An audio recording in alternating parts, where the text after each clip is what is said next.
Hey there, Four States. This is Luke Taylor filling in for Roberta Foster today on the Author's Corner. Hope you all are having a great day. I wanted to bring a conversation that I had with you for this episode. It was with Brian Godawa. He's the author of a new book called Daniel, Exile in Babylon. This is about Daniel is in the man from the Bible, and it's kind of a fictional but biblically based retelling of Daniel's story, and focused more on his early years when he was first taken as a captive to Babylon. Brian Godawa, he's a best-selling author of biblical novels and provocative theology. He's an award-winning Hollywood screenwriter, a movie and cultural blogger, and an internationally known teacher on faith, worldviews, and storytelling. And his obsession with God, movies, and worldviews results in theological storytelling that will blow your mind while inspiring your soul. He's the author of a well-known book series called Chronicles of the Nephilim, and right now he's working on a series called Chronicles of the Watchers. This book, Daniel, is part of that series. And so, Brian, hey, for the first question today, tell us about this Chronicles of the Watchers series and what you hope to accomplish with it. Sure. Well, Chronicles of the Watchers is a series that I started as a spin-off from Chronicles of the Nephilim, which was my best-selling series of stories from the Bible, retold, David, Abraham, etc., but with a particular focus on the spiritual warfare motif, on the supernatural watchers and Nephilim, the giants, and that kind of stuff. So it's sort of bringing out the like pulling back the curtain and seeing what might the spiritual world look like during these Bible stories. We get glimpses of it in the Bible, but not hardly any at all, right? Mm-hmm. Other than the visions and dreams, but I mean, like, what's really going on? So Chronicles of the Watchers is sort of it's an integrated with Chronicles of Nephilim, because after I finished that series, I realized there's still more stories to tell. So I've got there's standalone novels, whether it's Moses against the gods of Egypt, or Jezebel, harlot queen of Israel, or the new trilogy, Daniel. They're standalone. You can read them alone, but they're also integrated into the whole series. And if you read the whole series from Nephilim to Watchers to Chronicles of the Apocalypse, you can go on my website, and I give the page of, I have a website page of all the books in chronological order, so you know how to read them, because there is a continuity between them. That is, in the spiritual realm, you've got the same angels and fallen angels and demons and archangels, and they, of course, are the same throughout all the stories. And so there's a link going on there, even though we're focusing on different Bible heroes at different times, right, different periods. So hundreds or thousands of years apart. Yeah. So the new book is actually a trilogy, and the first book is Daniel, Exile in Babylon, and it's basically, I'm retelling the story of Daniel. And it's interesting because one of the premise of the Chronicles of the Watchers is telling the story of these spiritual principalities over nations and peoples, and how the wars on earth reflect the wars in heaven, because that's how the Bible sees it, right? And of course, one of the premier passages on that very topic is in Daniel, and I'd never told Daniel's story before, and yet one of the premier passages is in Daniel. Well, in Daniel 4, we hear about the Watchers. Mm-hmm. They are this spiritual heavenly host. They give decrees. They have authority that's below Yahweh's authority, but they have an authority over humanity, and they give them decrees. And then in Daniel 10, we read about the spiritual princes of Persia, the prince of Greece, and the prince of Israel, Michael. And in that storyline, we see that there's a reflection of. Now, most scholars will tell you that these are not earthly princes. The earthly rulers would be called kings and such. But these are spiritual princes over the nations. So the prince of Persia is the principality over Persia, right? Mm-hmm. So when Daniel's talking about the prince of Persia, fought against Michael and stuff, that has to do with what's historically going on right then and there, related with Babylon and Jerusalem and all that. But then he talks about how later on in chapter 10, he talks about how, but the prince of Greece is coming against the prince of Persia, right? Well, what's that about? Well, if you read Daniel's all about the coming Gentile kingdoms that would rule over Israel. So the operating paradigm there is that Babylon, then Medo-Persia, then Greece, then Rome will ultimately rule over Israel, and it prophesies these coming kingdoms, right? So when it's talking about Prince of Greece coming against Prince of Persia, that matches up with historically what would happen shortly after them, which is Alexander the Great of Macedonian Greece. He would conquer the known world, but he would also overcome Persia. And so you see here how what's happening in the earthly realm of history is reflected in the heavenly realm. So that's one of the main principles of all my stories. And so in Daniel, Exile in Babylon, I'm telling the story of how when Daniel goes into exile, I'm also telling the spiritual world story as well. In other words, what is the Prince of Babylon doing? And the premise of all my series is, what if the gods of the ancient world, right? Like in Babylon, it was Marduk and Ishtar. In Egypt, it was Amun-Ra and Horus, right? In Canaan, it was Baal and Asherah. What if these gods of the ancient world were not just mythology, but they were based on actual demonic spiritual beings? Right. And of course, the Bible does hint at this in several places. One is Deuteronomy 32, I think verse 17, talks about how when the Israelites went into Canaan and they worshiped the false gods of Canaan, it says they worshiped demons that were not God. And the word demon is not quite what we understand it in the modern world, but it's similar. It's a Shadim right there, isn't it? Shadim, exactly. And the Shadim were considered territorial spirits or powers that everyone in the ancient world tended to believe, right? So the Bible has this picture as well. And so I said, what if these gods of the ancient world were actually these fallen angels that the Bible talks about? In Deuteronomy 32, 8 through 10, the sun God at Babel, he splits the nations through language, and then he places them under the authority of these sons of God. And sons of God in the Bible are spiritual beings from heaven, come to earth.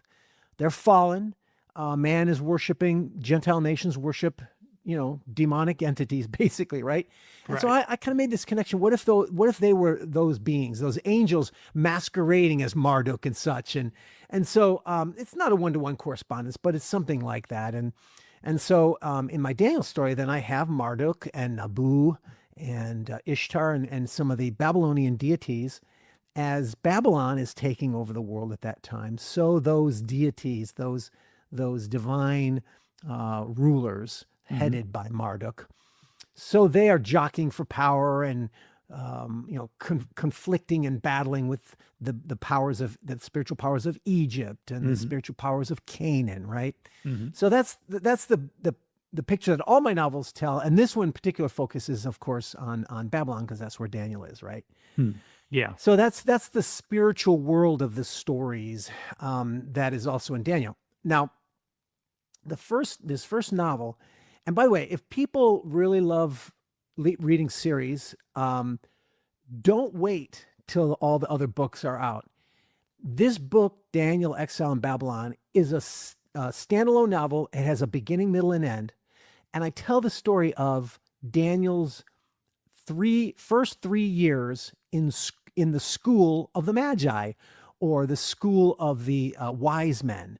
And that, of course, is what happens in Daniel 1. So it only covers Daniel 1, but the rest of the books will cover more time period. But what I wanted to do was, I wanted to, when I first was approaching this, I thought, the whole premise of Daniel being taught these, astrology and divination and all this stuff, and he became 10 times better than all the Babylonian magicians.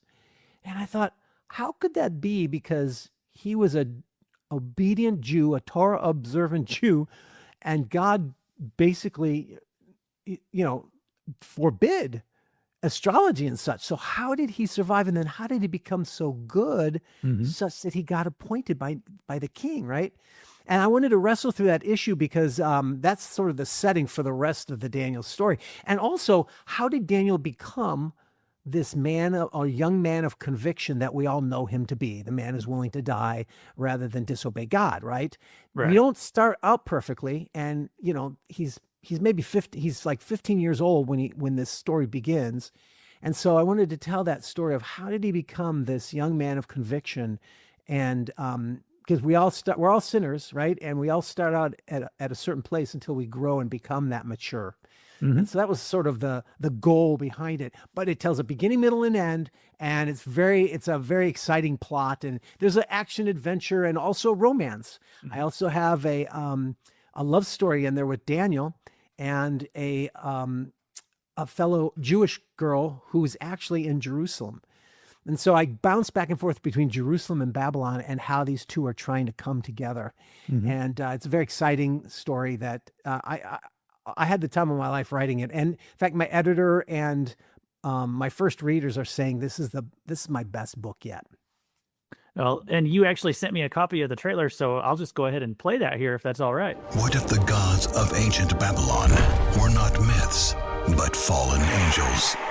You know the Bible story of Daniel, a faith empires cannot break, but you've never experienced it like this. The Daniel Trilogy by best-selling author Brian Godawa, part of the Chronicles of the Watchers, a series of supernatural biblical novels charting the influence of spiritual warfare on human history. Jezebel, Moses, Judah Maccabee, and now the Daniel Trilogy. The first novel, Daniel, Exile in Babylon. Available in ebook, paperback, and audiobook at Amazon.com. Chronicles of the Watchers by Brian Godawa at Amazon.com. Yeah, so I want to reiterate what you said a moment ago that, it might say at the top book 6 in the Chronicles of the Watchers series. Since we last talked, I've been reading through the Chronicles of the Nephilim series. When this Daniel book came out, I just went ahead and started into it. And you can just start right into this book and start reading Daniel's story. And I'll cut this out if this is a spoiler, but one thing that I thought was really cool, I was not expecting this, was it's not just about Daniel, but that you have the prophet Jeremiah, who lived at the same time as Daniel. So we're getting to see a little bit of his story too. And then there's also, go ahead. You can keep that in. Okay. Yeah, because one of the things that always intrigued me about the Exile, I've always wanted to go deeper into the Exile and learn more about it. And I'd heard that there was other prophets in that time period. And, Jeremiah was, and so was Ezekiel, by the way, and so were a couple others. And I thought, well, that's really interesting. Did they know each other? Did they interact? And this whole exile is a very crucial turning point in the history of Israel. And it also, Babylon becomes a focus of the definition of evil for the rest of the Bible after that. So in other words, whenever, a prophet or someone, wanted to, call someone evil, they would call them Babylon. And I thought, well, even though the story's Daniel, if Jeremiah is at that same time, and he overlaps, that's interesting. So that's one of the reasons why I bounce back and forth between Jerusalem, because Jeremiah stayed in Jerusalem, continued to prophesy, he had been prophesying about the destruction of the city for decades. And that's one of the reasons why he was suicidal, because he was so depressed that nothing ever happened and everyone just kept, cursing him. And God just kept telling him, well, they're not going to believe you, but go ahead and tell them anyway. That's pretty depressing, right? Yeah, it's a depressing story. Yeah, in fact, there's a couple passages in Jeremiah where he talks about this suicidal mentality that Jeremiah had, and that I found fascinating. So I delved into that, and then the other component was the three Jewish comrades of Daniel, Shadrach, Meshach, and Abednego. We know them by their Babylonian names, right? But Right. But the Bible says nothing about them, just that, they wouldn't worship the statue, so they got thrown in the fire. But we don't know anything about them. And I find that to be very interesting. Like, he has these three friends, they're going through life, they're young, they start out, and they're going through school together. I'm thinking, okay, I have to go into these characters. They're like a little brotherhood, right? And I kind of saw it as Harry Potter meets God. Daniel's going to this school to learn how to be a magician, right? And only he's with God, and it's God interacts with this world. Yeah. But I gave each of them different characters, and I made them, it's fiction because we don't know anything about them, but it's consistent with the overall picture of what we do know of Daniel, Mm-hmm. And just as just one little spoiler alert, but it's something to look forward to. I won't tell everything, but one of the characters of Daniel's friends I have as an autistic young man. Mm-hmm. So, but his autism becomes a struggle in a way for them, but it also becomes, God uses it as a means to actually rescue them and to bring about some great things in the story. So look for that as well. There's a lot of interesting takes on this.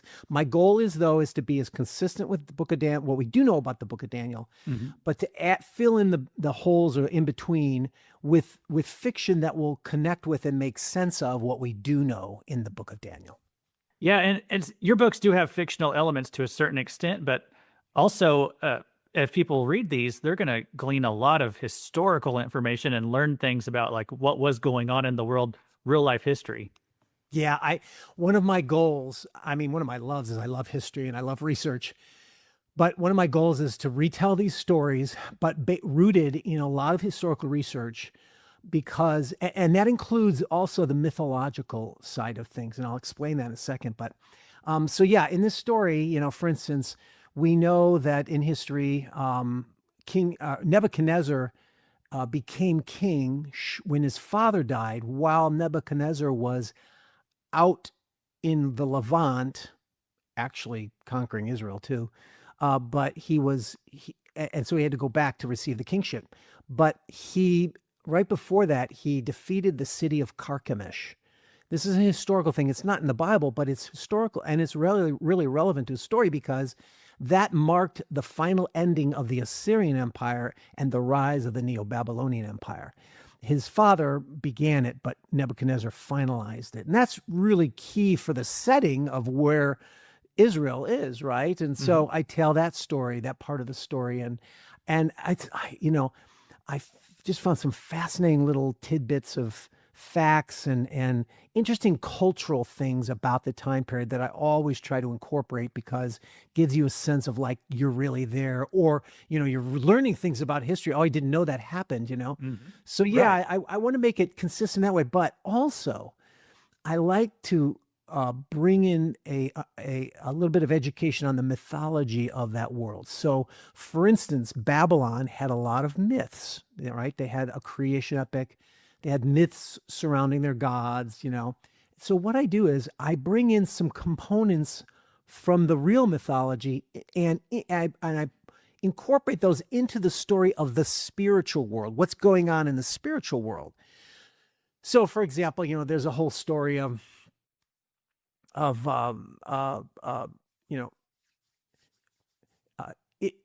Marduk going after this giant cherubim, not cherubim, kind of like an ancient cherubim, but it's a Babylonian version, and it's this Anzu bird who's like a huge bird, like an crossed with an eagle and a lion and a snake for a tail. And anyway, it steals this special tablet of the destinies, and the tablet of destinies in their mythology was the sort of like the ring of power. It was the thing that the controlling God would control. And Marduk had that. And it basically, it's like a living document that would contain every year. It would contain what was the future of the gods. And that's how he controlled them, right? And so the story is that this Anzu bird steals that tablet. So Marduk has to hunt him down and get it back. So, that's a part of the mythology, but in the spirit, what if this was, in the spiritual world, what if there, we don't know what kind of demonic beings there are in the spiritual world, right? So I retell some of those mythologies, but I keep it within that realm of the spiritual world. So when you're seeing the story of these spiritual entities, you're not just seeing a reflection of what's going on in the historical world, you're also getting an education a bit on the very religious worldview of, for example, the Babylonians or the Egyptians.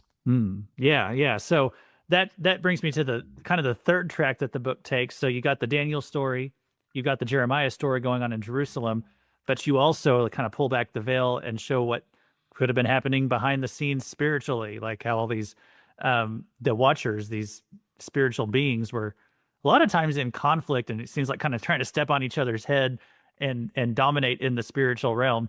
And so that's kind of the backbone of this whole Chronicles of the Watchers series, isn't it?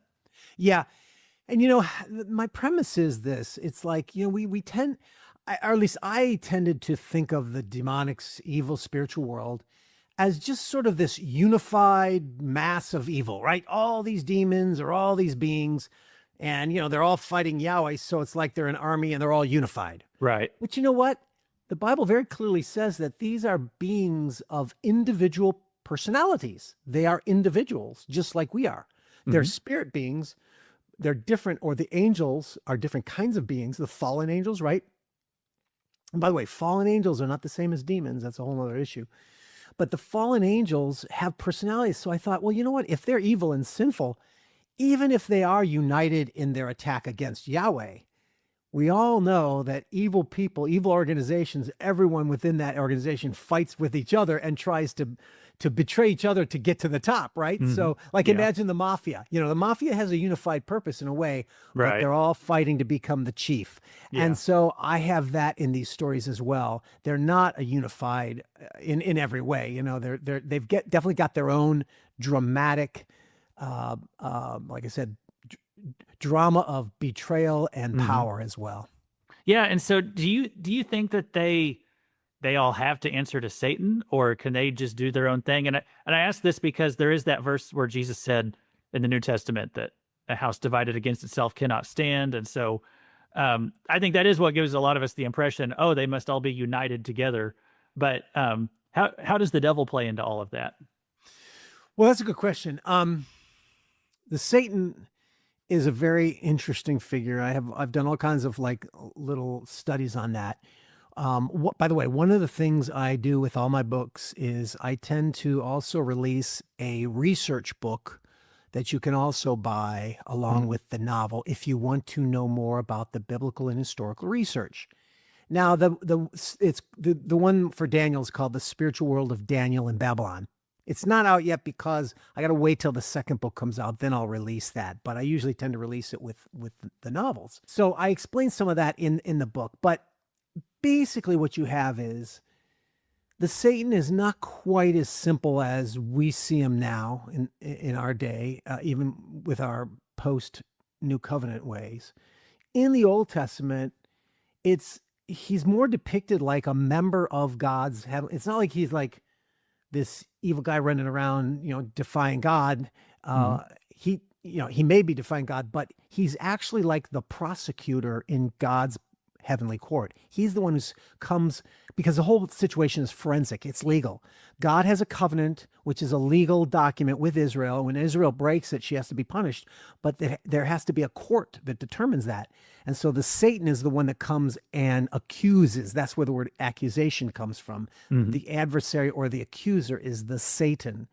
So he's a negative character, but I'm just saying he's really kind of a part of God's purposes. Well, God controls everything anyway, but then in the New Testament, it becomes a little bit more clarified and a little bit more focused. And because I think that there are watchers over these nations, like in the Bible, Satan's not the only one. And I don't necessarily see him as being the ultimate guy. He may be, he may be the most powerful one. I tend to picture him that way because that's our traditional view, but I don't know that that's the case. But by the time of the New Testament, what I've done in my series is I've made Satan be the watcher of Rome, so that he's got power. And of course, if you look at history, power goes back and forth between all these nations. But ultimately, by the time of Messiah, Satan since he's the watcher of Rome, when Rome controls the world, Satan's the one in control. So in other words, when Babylon controls the world, then the watcher of Babylon is the chief guy. See how it rises with the nations. Yeah. So that's kind of how I played it out in the series. But I do always have him as a powerful figure in the background that everyone has Right. awe. Because why? Because he's the only one who's in the court, the divine court of God, who actually he knows the Torah and he knows the law. He's the one that accuses Israel of violating the law, and therefore they must be punished, type of thing. So that's kind of how I depict it in context. Right, right. The books that I've read, yeah, just like you said, he's in the background a lot.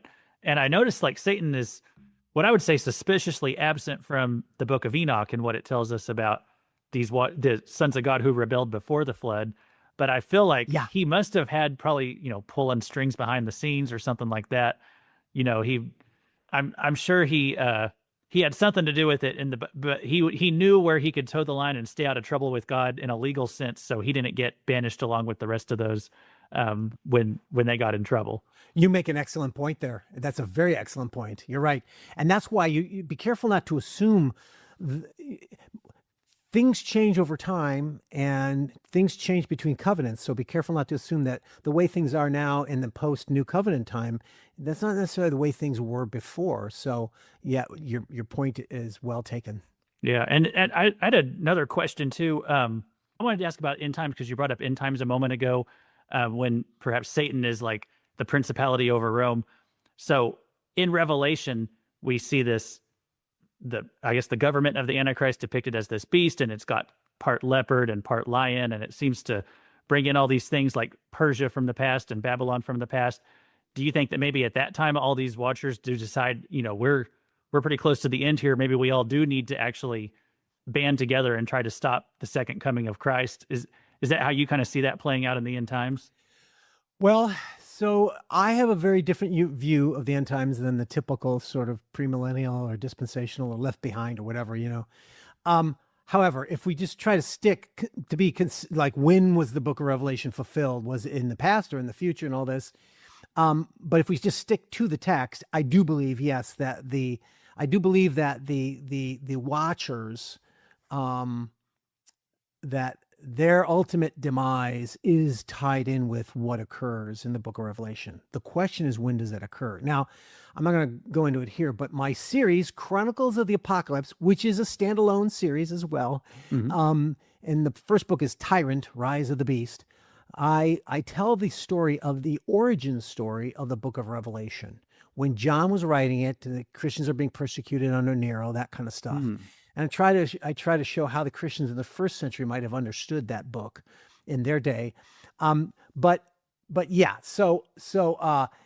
now we're bouncing back to the judgment of the watchers. Now, I just want to point this out. I don't know when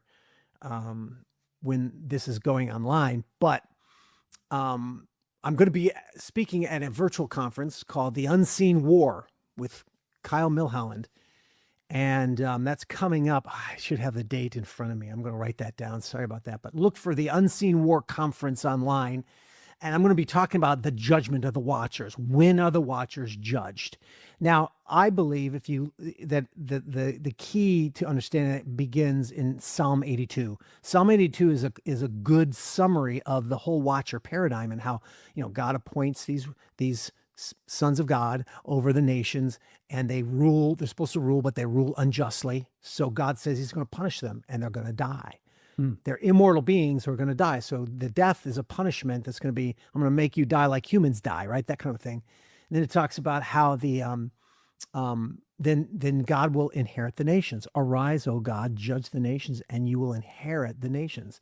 So the inheritance that the Gentile, Deuteronomy 32:8 through 9 talks about the inheritance of the Gentiles are these sons of God, these gods of the nations.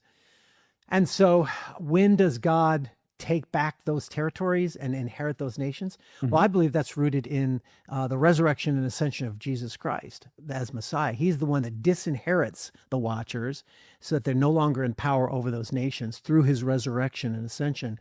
And then that's what enables the gospel to go forth. People are no longer blinded. People are no longer in bondage to these authorities, right? They can now submit to the authority of Christ, and all tongues and tribes and nations are going to come to Christ. I don't want to go down the off path of Daniel here, but Like I said, check out the Unseen War Conference and see if you can. It's a pretty affordable conference to get on, and I talk more about that in detail. Okay. Yeah.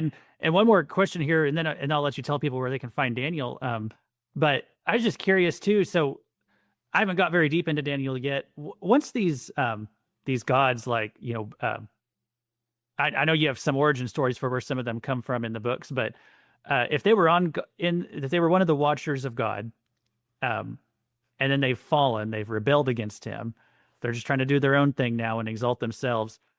Are they still on the council? Like, are they still invited to a seat at the table, or are they cast out? That's a very good question. I have them as capable. Sometimes in some of my novels, I'll have a scene in the divine council, the spiritual divine council in the heavens, right? Mm-hmm. And I sometimes will have them show up. Yeah. Okay. In other words, like God can allow anything, into his courtroom, right? Yeah. And if the accuser's allowed in there and such, and sinners are allowed in there, right? As has happened the case. In fact, prophets are allowed in there, and prophets are sinners, right? So I believe that they can be. Are they regularly? I don't know. There's not much of a picture of that in the text. But Psalm 82, obviously, God sits in the council, in the divine council of the gods, and he talks to these watchers. So there certainly is some times in which they are there. Yeah. Okay. And I do depict that. Yeah, because that's really weird that they would, get to still be invited up there, especially the devil. Our assumption is, as good Christian, evangelical Christians, like, God won't allow sin into his presence, right? Right. Well, that's in a relational sense, that's true. But of course, God's presence is everywhere, and God's presence is around sinners all the time. Mm-hmm. You could say that God won't allow it in his presence for eternity, that kind of a thing, because that's what he tells us. But God can allow sinners into his presence. And of course, this is the divine courtroom too. This is not like his holy reside or whatever. Right. It's so as a forensic element, as a courtroom, as a legal courtroom, of course you can have bad guys in there. Yeah, right. Well, hey, I really appreciate, Brian Godawa, all the time that you gave us tonight. The clock's running out on me here. I don't know if you can see that, but tell people real quick, where can they find your books? Where do you send them if they want to learn more? Well, all my books are exclusively at Amazon in Kindle, paperback, audiobook, large print. I try to do that for all the novels. And so you can get them all exclusively there. But if you want to know more information about them and such, there's a lot at my website. It's Godawa.com, my name, Godawa, Godawa.com. And I do something really cool on there. If you look up each of the individual books, you find them. There's a little bar that says cast of characters. And you go there and you can see I've cast all my novels as if they were movies. And so most of my main characters are in there. And you can kind of see how I envision them as I'm writing it. Well, thanks again. This has been Luke Taylor, filling in for Roberta Foster on The Author's Corner.